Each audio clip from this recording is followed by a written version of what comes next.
오늘 설교 제목은 하나님과 거리 좁히기입니다. 오늘날 수많은 사람들이 외롭다고 말합니다.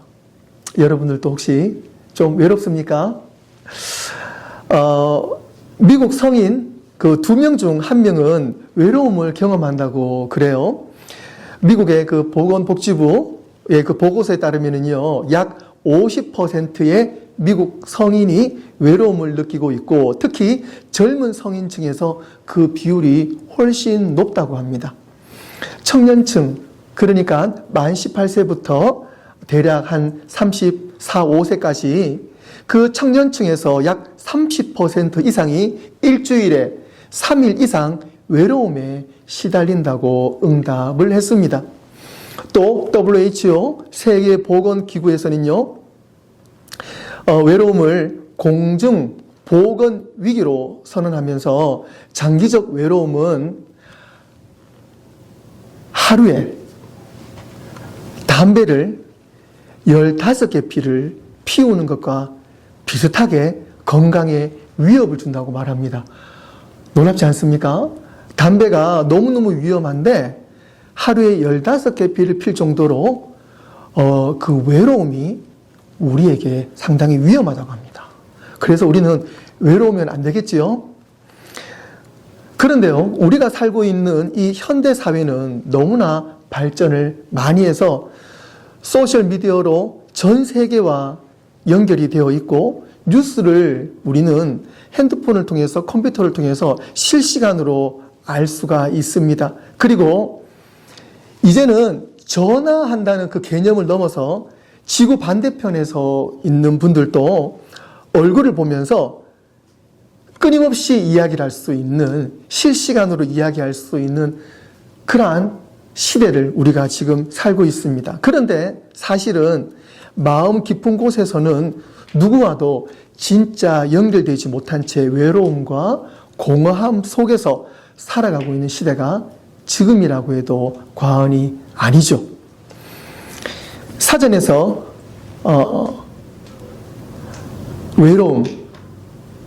외로움이라는 그 감정을 한번 찾아봤어요. 그런데 이 외로움이라는 이 감정은요, 단순히 혼자 있는 상태가 아니라 마음 깊은 곳에서 관계의 단절을 느끼는, 관계가 끊어진 그 심리적인 그리고 영적인 상태를 외로움이라고 말을 합니다. 자신이 원하는 인간관계의 질이나 양이 현실과 불일치할 때 느끼는 고립감. 특히 오늘날 현대 사회에서 외로움은 많은 사람들이 겪고 있는 보이지 않는 고통이자 영적으로도 아주 중요한 주제라고 말하고 있습니다. 그렇다면 우리가 알게 모르게 잠재되어 있는 이 외로움은 영적으로나 삶의 질적으로나 상당히 치명적인 영향을 미친다는 것을 알 수 있습니다. 그래서 우리가 가장 깊이, 가장 먼저 회복하고 극복해야 될 과제가 바로 외로움을 이기는 것입니다. 그러기 위해서 가장 중요한 것이 무엇이겠습니까? 그것은 하나님과의 관계 회복에서 외로움의 해결책의 실마리를 찾는 것이 가장 우선순위가 되어야 될 것입니다. 성경은 이렇게 말합니다. 오늘 읽은 우리 본 말씀 앞 소절에 보시면은요, 하나님을 가까이 하라, 그리하면 너희를 가까이 하시리라 라고 분명히 야고보서 기자는 우리에게 말하고 있습니다. 하나님을 가까이 하라, 그리하면 너희를 가까이 하시리라. 누가요? 우리 하나님이 우리를 가까이 하신다는 것입니다. 이 짧은 성경 한 구절에서 우리는 사랑과 우정 그리고 선택의 진리를 우리는 고스란히 느낄 수가 있습니다. 하나님과의 관계는 자동으로 가까워지지 않습니다. 그것은 내가 얼마나 하나님을 원하느냐, 내가 하나님께 얼마나 다가가려 하느냐에 따라서 달라집니다. 누구는 이렇게 말합니다. 하나님은 멀리 계시지 않습니까? 아닙니다. 사실은 우리가 하나님으로부터 멀어져 있을 뿐입니다. 하나님은 늘 우리 곁에 계십니다. 하나님과의 거리, 그것은 결국 우리의 선택입니다. 하나님께 가까이 갈 것인가? 아니면 멀어질 것인가? 여러분의 선택이 여러분의 인생의 방향이 될 줄로 믿습니다. 사랑하는 성도 여러분, 하나님은 여전히 변함없이 오늘도 여러분을 기다리고 계십니다. 바라옵기는 오늘이 여러분의 믿음이 하나님께 응답하는 날이 되기를 소망합니다. 그렇다면 우리는 어떻게 하나님과 거리를 좁혀갈 수 있을까요? 첫째, 하나님과의 진정한 우정은 아니스트, 정직함으로부터 시작합니다. 시편 기자는 이렇게 고백합니다. 시편 51편 6절 말씀에 보소서 주께서는 중심이 진실함을 원하시오니 내게 지혜를 은밀히 가르치시리이다. 하나님은 우리에게 완벽함을 요구하시지 않으십니다. 하지만 하나님이 우리에게 요구하시는 것은 정직함입니다. 그래서 시편 기자는 하나님께 정직하게 나아갔습니다. 하나님은 솔직한 자를 가까이 하기를 원하십니다. 감정을 숨기지 않고 토로하면서 하나님께 진실되게 기도하는 사람을 하나님은 원하십니다. 하나님은 그 사람을 찾으십니다. 아브라함은 소돔의 운명을 놓고 하나님과 담대하게 대화했습니다. 욥은 고난 가운데 자기의 슬픔을 여과 없이 쏟아 놓았고 하나님은 그런 욥을 향해서 내 친구 욥이라고 부르셨습니다. 그리고 모세는 백성들이 하나님의 뜻을 따르지 않고 자신의 리더십에도 불평할 때 그 감정을, 그 압박을 숨기지 않고 하나님께 기도했습니다. 민수기 11장 11절과 14절에 이런 고백을 합니다. 모세가 여호와께 여짜오되 어찌하여 주께서 종을 괴롭게 하시나이까? 어찌하여 내게 주의 목전에서 은혜를 입게 아니하시고 이 모든 백성을 내게 맡기사 내가 그 짐을 지게 하시나이까? 책임이 심히 중하여 나 혼자는 이 모든 백성을 감당할 수 없습니다. 라고 모세는요, 진실하게 솔직하게 하나님께 기도했어요. 하나님은 이런 솔직한 기도를 나무라시는 분이 아니세요. 오히려 모세를 도우실 방법을 알려주십니다. 이것이 하나님과의 진정한 우정의 모습이에요. 정직함은 우정의 시작입니다. 여러분들도 가장 친한 친구한테는 마음에 있는 걸 솔직하게 말하잖아요. 하나님도 여러분들에게 그것을 원하십니다. 사랑하는 성도 여러분, 하나님은 여러분의 솔직한 마음과 생각을 듣기를 원하십니다. 혹시 지금 마음속에 하나님에 대한 오해나 원망이 있습니까? 세상에 대한 원망이 있습니까? 불평이 있습니까? 괴로움이 있습니까? 억울함이 있습니까? 숨기지 마시고 하나님께 고스란히 나의 마음을 전해보시길 바랍니다. 정직한 기도와 형식적인 기도는 분명히 다릅니다. 1분을 기도해도 가장 정직하게 여러분의 마음을 쏟아 놓으시기를 바랍니다. 다윗은 이렇게 고백했습니다. 시편 142편 2절 말씀 쉬운 성경으로 읽어드리겠습니다. 내가 주 앞에 나의 불만을 쏟아 놓습니다. 주 앞에 나의 어려움을 호소합니다. 라고 다윗은 솔직하게 기도했어요. 하나님은 가장 솔직하고 정직한 기도를 듣기 원하십니다. 오늘 저와 여러분들의 기도가 앞으로 더 솔직하게 드려지는 저와 여러분들의 길을 주님의 이름으로 축원합니다. 아멘. 두 번째로는요, 하나님과의 우정은 obedience, 순종이에요. 그 순종으로 더욱더 하나님과의 관계가 깊어집니다. 예수님이 이렇게 말씀하세요. 요한복음 15장 14절에 너희는 내가 명하는 대로 행하면 곧 나의 친구라.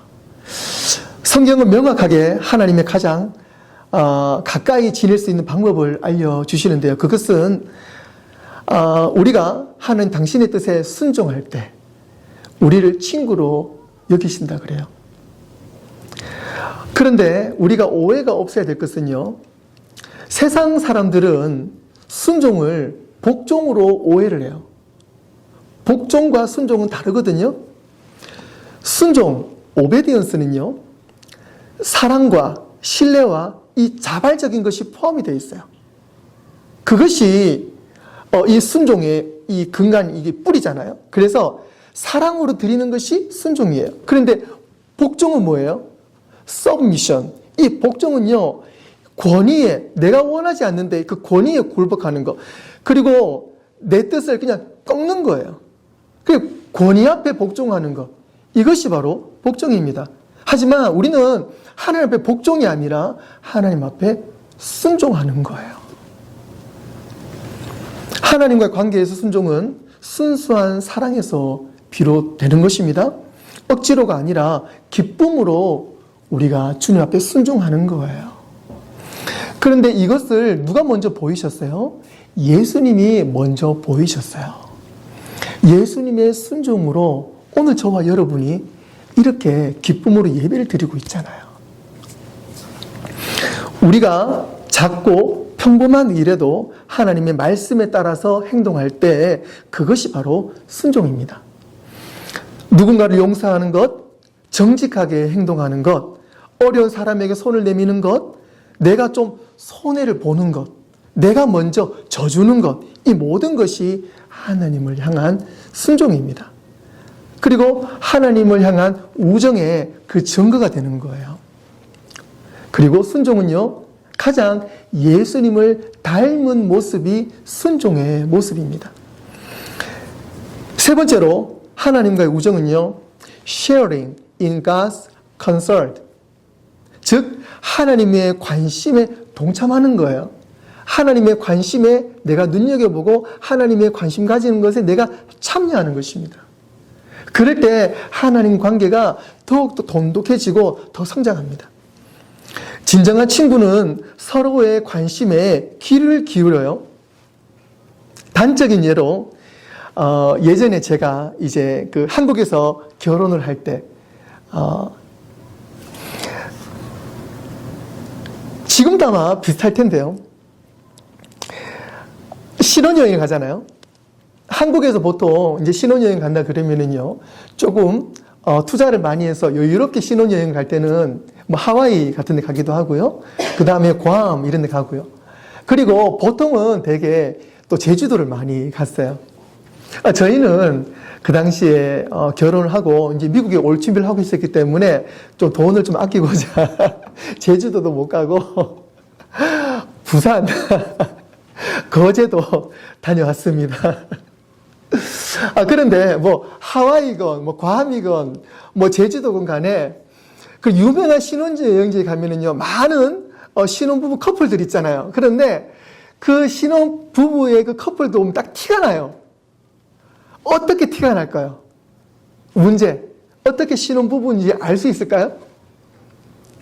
보기만 봐도 막 눈에서 뭐 깨가 떨어집니다.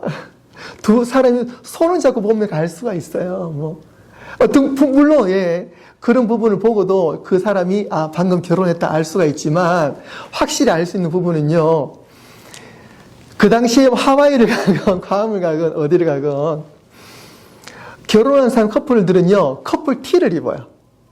그러니까 뭐 모자도 커플 모자, 커플 티, 그 다음에 뭐 커플 뭐 바지, 커플 신발. 그 당시에 예물은요, 또 시계도 마찬가지잖아요. 반지도 닮았고, 시계도, 남자, 여자 비슷한 시계를 맞추기도 하고요. 그래서, 우리가 이 아름답게 연애를 하고 결혼할 때는요, 가장 친한 사람이 누구예요?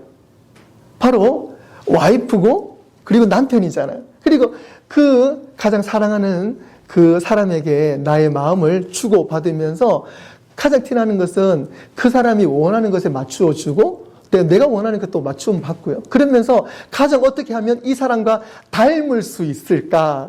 그래서 두 사람이 그렇게 닮았어요. 옷부터 해서 모든 것을 같이 맞추어 나가는 것이 바로 가장 친한 친구의 모습입니다. 바로 우리도 하나님과 가장 가까이 지내고 친하게 지내는 방법은 서로의 관심으로 들어가는 거예요. 이미 하나님은 우리 관심에 들어오셨어요. 그렇다면 우리도 하나님의 관심 안으로 들어가는 거예요. 하나님은 과연 나의 뭘 원하시는가? 또 하나님 과연 지금 이 마지막 세대, 이 어지러운 세상 가운데 하나님 지금 어떤 일을 행하고 계시는가? 라고 우리가 하나님 안으로 들어가서 보는 거예요. 하나님의 가장 관심을 갖는 것은 무엇일까요? 그것은 바로 영혼의 구원입니다. 잃어버린 자들이 돌아오는 것입니다. 이것이 바로 가스펠 복음이잖아요. 저와 여러분들이 이미 예수님으로 인해서 그 사랑을 받았습니다. 그 혜택을 지금 누리고 있어요. 우리도 이제 하나님의 사랑에 동참할 때입니다. 누가복음 19장 10절에서 말씀하십니다. 인자가 온 것은 잃어버린 자를 찾아 구원하려 함이니라. 이것이 바로 하나님께서 이 땅에 오신 목적입니다. 하나님의 관심사입니다. 하나님과의 우정을 항상 깊이 가지고 유지하는 비결은 우리도 하나님의 마음이 머무는 곳에 함께 머무는 것입니다. 복음을 전하고 사랑을 실천하고 교회를 섬기고 이웃을 섬기고 하나님의 사랑을 전하는 삶, 그것이 바로 하나님의 친구된 우리의 모습인 줄로 믿습니다. 하나님의 친구는 하나님의 일을 내 일처럼 함께 동참하는 친구라는 것입니다. 말씀을 정리하겠습니다. 사랑하는 성도 여러분, 지금이 바로 하나님께 가까이 갈 시간입니다. 하나님께서 지금 이 시간에도 말씀하십니다. 하나님을 가까이 하라. 그리하면 너희를 가까이 하시리라. 우정은 우리의 선택입니다. 하지만 하나님께서 우리를 사랑하신 것은 선택이 아니셨습니다. 하나님의 사랑은 이해나 판단, 조건이나 이익이 아닌 완전하고 일방적인 사랑이셨습니다. 이 시간 나의 모든 삶을 십자가 앞에 내려놓고 가장 정직하게 하나님을 찾고 온전한 순종으로 말씀을 따르며 하나님의 일하심에 함께 참여할 때에 하나님과 여러분은 가장 친밀하고 아름다운 관계가 될 줄 믿습니다. 혹시 여러분 중에 하나님과의 거리가 멀어진 분이 계십니까? 아니면 아직 하나님과의 친밀한 우정을 경험해 보지 못한 분이 계십니까? 오늘이 바로 그 시작점인 줄로 믿습니다. 예수님은 지금 저와 여러분들을 변함없이 친구로 부르고 계십니다. 기도하겠습니다. 하나님, 저는 지금까지 세상을 친구로 삼았던 죄인입니다. 하지만 누구보다 나를 사랑하시고 친구로 여기시는 분은 오직 하나님 한 분뿐이심을 오늘 말씀을 통해서 분명히 깨닫게 되었습니다. 오늘 당신과의 깊은 우정을 원합니다. 하나님 당신의 친구로 살아가기를 간절히 원합니다. 이 시간 저의 마음을 엽니다. 저의 삶을 주님 앞에 드립니다. 오늘부터 당신을 더욱 가까이 따르기를 소망합니다. 주님, 저를 품어 주시옵소서. 주님, 저를 품어 주시옵소서. 저를 떠나지 마시고 끝까지 지켜 주시옵소서. 친구가 되어 주시옵소서. 예수님의 이름으로 기도드리옵나이다. 아멘.